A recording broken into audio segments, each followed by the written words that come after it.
Chaka Khan, Chaka Khan, Chaka Khan, Chaka Khan, Chaka Khan, let me rock it, Chaka Khan. Let me rock it, that's all I wanna do, Chaka Khan. Let me rock it, Chaka Khan. Hi guys, Barr here from Game Crew Network. It's been a while since I've done like a bit of a talk over video, but as we're all suffering at the moment from what's going on around the world with the coronavirus, I thought I'd go through some of the game clips that I've had over the last month or so, and there's been loads, to be fair, and I thought, well, as I'm stuck at home, I thought I'd throw this all together, and instead of just doing like a massive video with music playing in the background, I thought, well, I'll have a bit of a chat. So for the next 10 minutes or so, you're going to have to put up with my dulcet tones. For those of you that don't know me, I'm a former esports pro from many, many years ago. I competed on a PES when it was a good game. I ended up running events for Konami. Then FIFA 09, I was taken on by EA and helped run LAN events for them, and took on the Pro Clubs Community, where I ran the official EA Pro Clubs community team, the EA All-Stars. So GCN is basically an evolution of that. Most of the guys that are in the team have been playing since FIFA 09. We're a little bit greyer than what we used to be, but we've all played at that standard.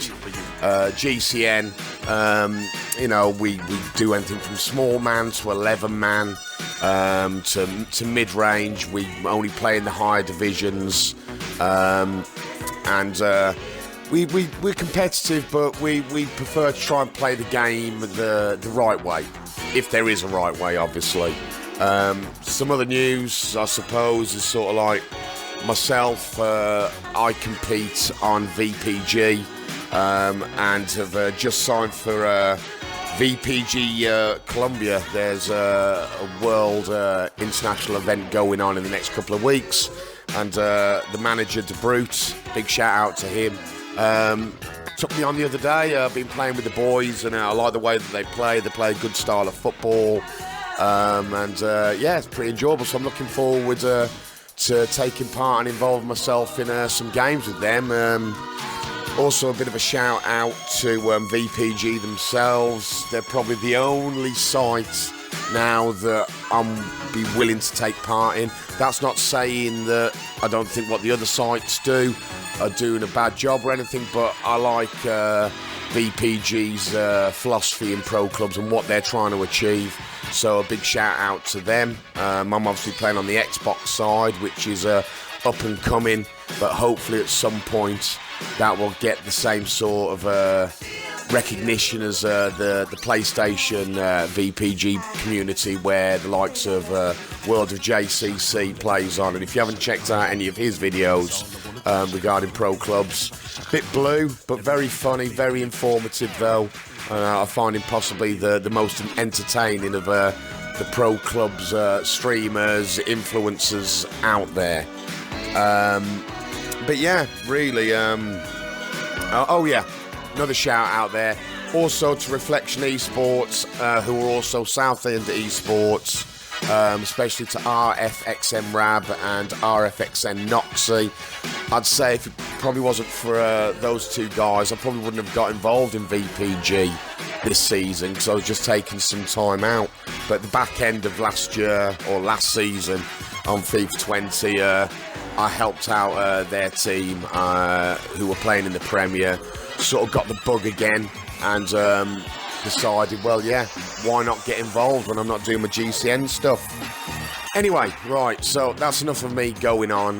This is an unscripted chat as such. I just want to talk over a few things, like it's things that I hold quite dear to my heart, really, when it comes to pro clubs. I think for years the pro clubs community, would all agree, has been overlooked and hasn't been invested in by EA, because they tend to look towards FUT, because that's their big cash cow. I think really from an event organiser's perspective and what I've done, I sort of appreciate and understand that. We need to expect and understand that these companies, even though they portray that they're into esports, which they are, they use esports as a marketing brand. And FUT to them is the most popular mode on that game, which has got the biggest, grasp of the community. So that's why they put their money into that. That being said, I believe that Pro Clubs is the true esports arena for FIFA, and I think that EA should take note and invest in a little bit more.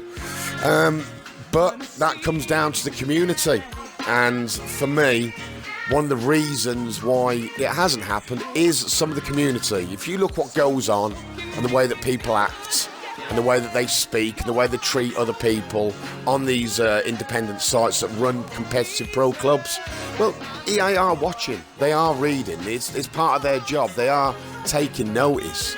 But if we look at some of the behaviours of a small, outspoken minority of people in these communities, and that if you were an investor, if you were a business, would you really be sort of investing your time and effort into a part of the community that sometimes appears to have no respect, can be quite racist, sexist, abusive? It's a big, liable no-no for a company, so I tend to think that if EA do something, they will do something in an official capacity that they'll run themselves. Will it be 11 man? I don't know. I tend to think more 6 man, because you'd have a series of online qualifiers, and then logistically at LAN, it'd be much easier for 6-player teams than, say, 11-player teams, especially if you say you wanted a 32-player event with group stage and knockout, and you wanted it completed over a day. And then you've also got to think of people attending and wanting to watch, and would it be a standalone event? So, it's one of them. It's up in the air. I have hope that one day it'll become an e-sport, officially anyway, and that it's recognised. But there's a long way to go, but we've all got to pull together, and we've got to do our bit to show EA that, we are a respectable community. We do things the right ways, because, that's half the battle. If you want something from them, you've got to act a certain way.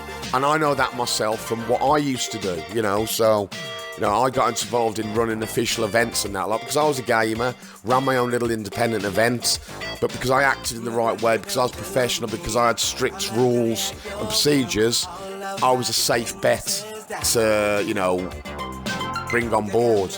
So I think that's what, we need to do as a community, as event organisers, and hopefully we'll get somewhere. Anyway, enough about that. I'm now going to talk about some bullet points for me. For years, we've talked about clubs and how FIFA's too arcadey and people abuse the game. Well, this year, for me, FIFA has delivered in so many ways that previous games haven't done. And what do? We abuse that game. If we're talking about competitive esports now, or esports, why are people using, broken builds out of position? Why are you using fullbacks in CDM, centre back? Why are you using cam builds and not using, like the cam build? You're using striker builds. It just turns into one big kick and rush fest. And I don't go with anyone that turns around and says, you know what, it's because my pro's not fast enough.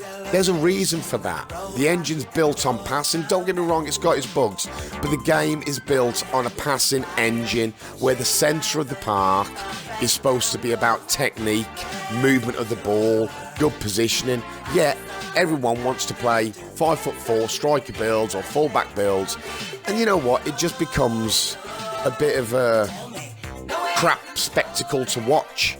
So I'd like to see these sites that are running events, and I know that some other sites are starting to do it, is to actually put things in place making you actually have to use, say, a cam at cam, a centre-back at centre-back, a CDM at CDM, a full-back at full-back. And I know there's some work towards it, but the standard will change that much. The play style will change that much. And, like event rules. Listen, why are we banning formations? Why are we banning sticking someone on the post? You know, if it happens in the real game, if you have 5 at the back in the real game, if you can stick someone on the post in the real game, why are you preventing teams from doing it? What you're just doing is catering to a certain section of the community that like to play a certain way, like to exploit certain things, and don't like to play against certain styles of team.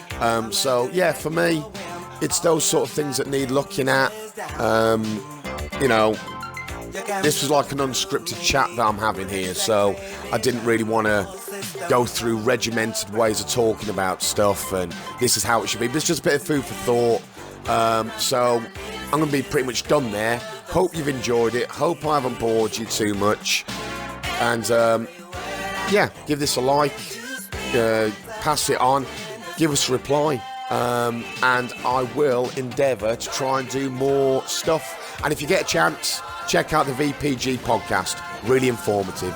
Thanks for watching. I'll see you soon.